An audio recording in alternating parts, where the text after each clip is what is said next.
Hey everybody, you're watching The Slant. Today is Wednesday, December 6, 2023, and I have a few things I want to cover today. The San Francisco 49ers versus the Philadelphia Eagles this past Sunday, and the Cincinnati Bengals, and the Jacksonville Jaguars, and Jake Browning being elite from Folsom, California, our neck of the woods. So we jump right in. 49ers versus Eagles. San Francisco 49ers bested the Eagles 42-19 in Philadelphia. And the Eagles are supposedly the best team in the NFC. That's what all the Philly fans would tell you. But I'll tell you this. They look like absolute garbage compared to the 49ers.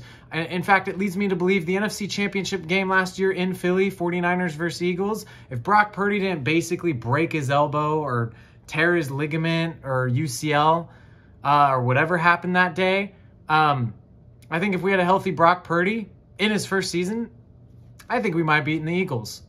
Now, I'm not saying Brock Purdy is like this, he's the best quarterback since Joe Montana or Tom Brady or anything, but he's been proving he's pretty good lately, and he's starting to make me a believer in him. Why am I starting to believe in him? Well, this past week against supposedly the best team in the NFC, Brock Purdy was 19 of 27 for 314 yards and 4 touchdowns with an overall rating of 148.8. Meanwhile, Jalen Hurts was 26 of 45 for 298 yards and only 1 touchdown for a rating of 85.2. However, he did have 1 rushing touchdown also.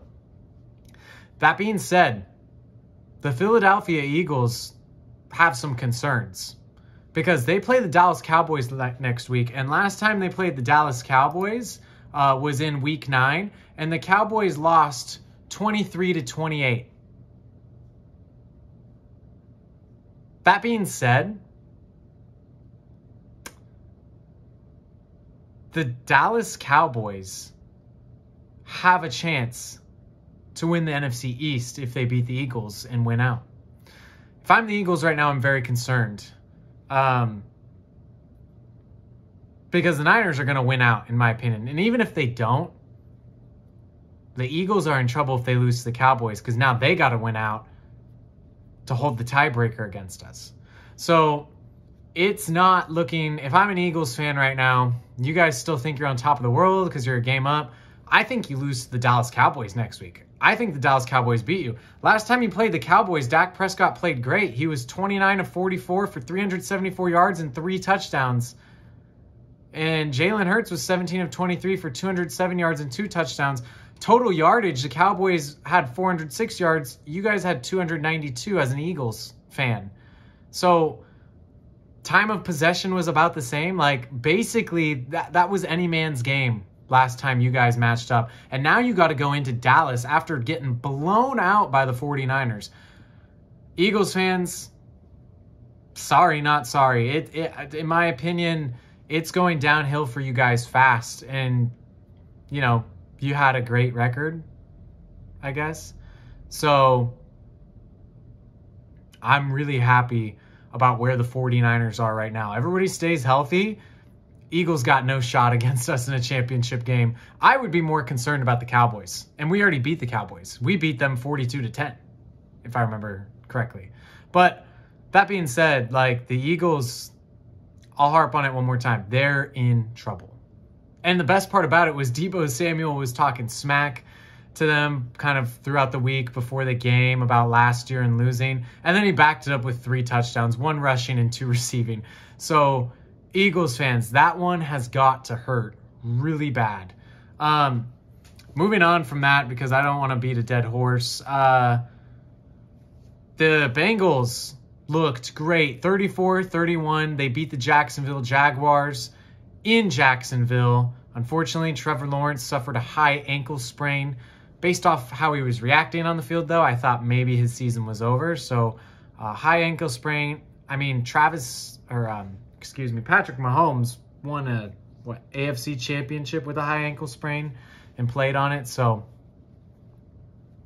never say never, I guess. Trevor Lawrence finished 22 of 29 with 258 yards, 2 touchdowns, and a rating of 125.4.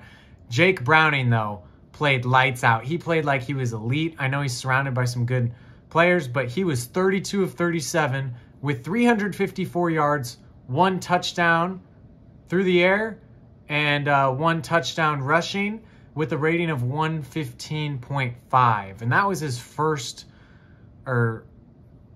like major start, I would say. And if he plays like that, the Bengals actually have a shot to win some football games and possibly squeak into the playoffs. In fact, it was really cool to see because they were talking about Jake Browning and how he was the Gatorade Player of the Year his senior year in high school, which goes to the best football player in the nation, high school football player in the nation. He threw either 93 or 96 touchdown passes his senior year. And he only played 10 games in high school. So he's averaging just over 9 touchdown passes a game. That is insane. So my man, Jake Browning, I'm happy that somebody from, the Sacramento area is able to represent well. Really awesome to see him play well. Happy for him. Think he'll do great things. He just solidified at least being a backup quarterback in the NFL for a lot longer. I mean, maybe a team will take a shot and see him put together a few good games and be like, hey, like, you want to come in and compete for the starting job? That would be really cool to see.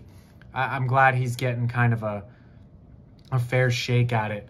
But yeah, I mean, the Bengals are right there in the hunt. If we take a look at the AFC playoff picture right now,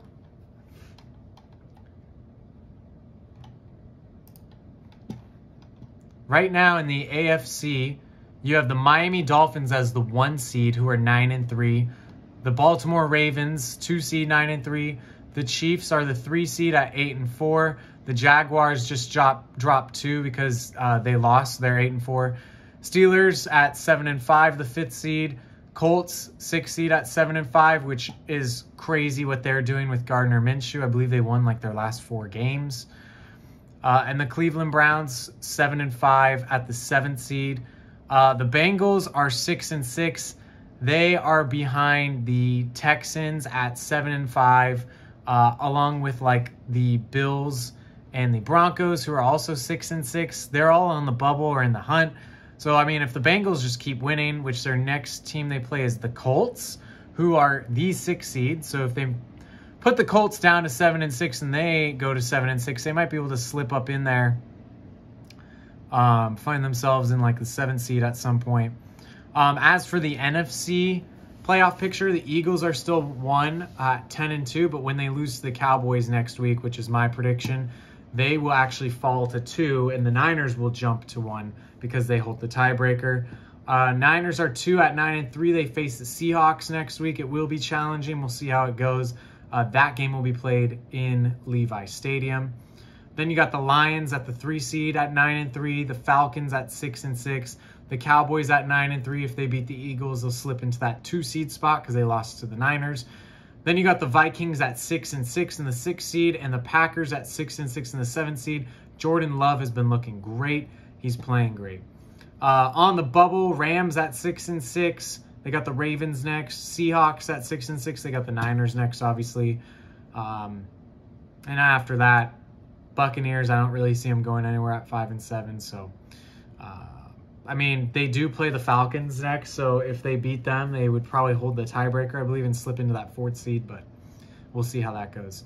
Other than that, I'm really excited for this season for the Niners. I think it's easy to say this is their year a lot, but based off how next Sunday night goes, Cowboys-Eagles, I think that'll be very telling for how the playoff picture or race will go for the 49ers.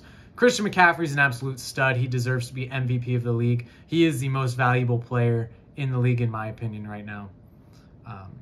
Outside of, Deebo Samuel and your Brandon Ayuk and George Kittle, and the Niners are just loaded. So thank you for tuning in to the Slant. That's all I have for you today. If you like this video, please share it with family members, or friends. Subscribe, comment. But we appreciate you watching.